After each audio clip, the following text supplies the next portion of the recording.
Interesting, taking a look to see if there's any progress in terms of the deliberations. Your take briefly, Professor Ogola.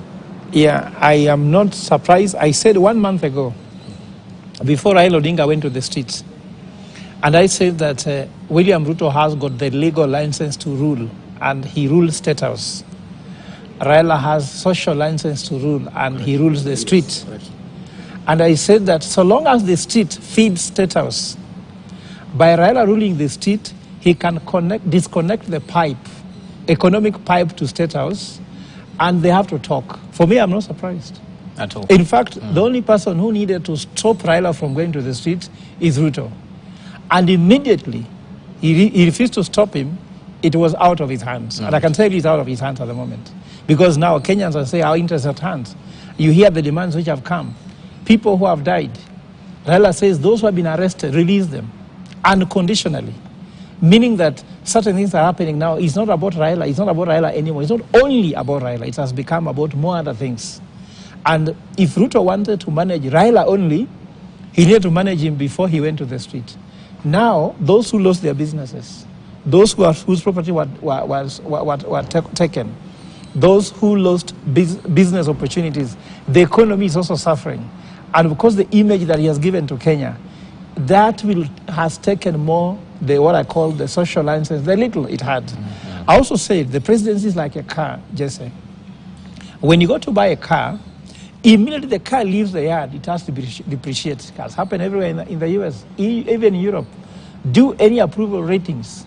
Even to joke aloud here, if you are a husband, as soon as you do wedding, normally sometimes we tend to depreciate. Is that depreciation? Yes. So after that, what you need to do, how do you regain this depreciation? Okay. This is the main idea. And what I would say is that it's unfortunate that we have to call upon other people outside, but the reason being that we call about the church. I would like to say that we don't lack intelligent Kenyans who can offer political, economic, and social solutions that we are having at the moment.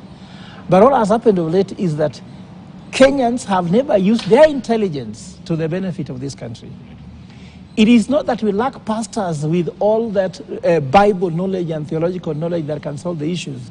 It is that they have lost that credibility, and the reason is the eye of the soul, which is the spiritual soul of the pastors and the religious leaders, and the eye of the intelligence of the Kenyans tries to gravitate towards the stomach. And that's the issue. So what happens is that... I'm trying to say why I'm trying to say this is a challenge now. That's why Raila has to call upon somebody from outside who do not have stomach interest now in the country, is because we have misled it. Look at the guys like Pierre Lumumba. You can mention them. Look at the guys like, for example, Joseph Kinyua. Those are brilliant economists. We talk about Professor Njuguna Ndung'u. Those are incredible people.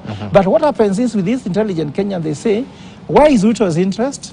Why is Raila interest? That's how they start their research. They start by saying, what does Raila want? What does Ruto want? Who will tend to get more from this kind of negotiation? That's where I tilt to. All right. But if you said, what do Kenyans need? That should be the main question. What is best for Kenya?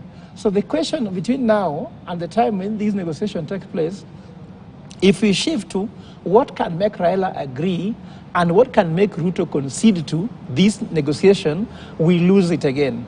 We need to focus on what is good for Kenya. And the deeper question is, how can we stop? Can this negotiation come with a solution?